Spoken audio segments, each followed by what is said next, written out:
So you want to find your purpose, but everything you try sounds like recycled Pinterest quotes. Let's fix that in less than 2 minutes. Here are 5 weird but powerful ways to find your passion in 2 minutes or less.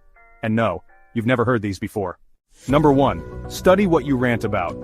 What topic do you rant about that makes people go silent in the group chat?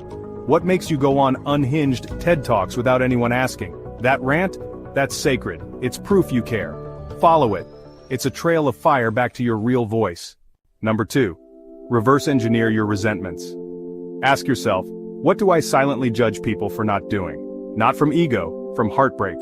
That bitterness you feel is a huge clue. It means you're wired to lead in that exact space. Turn resentment into responsibility and you'll feel purpose ignite. Number 3. Find the compliment you can't accept. You ever notice there's one compliment you always brush off? Oh no, that's not a big deal.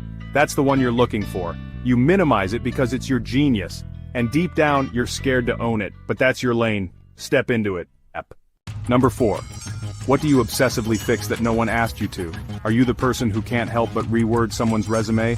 Or rearrange a room the second you walk in?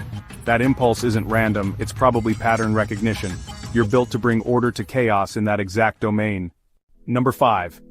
Listen to who you die to protect. Who breaks your heart open just by existing? Is it the shy kid in the back? The single mom hustling 3 jobs? The dreamer getting mocked?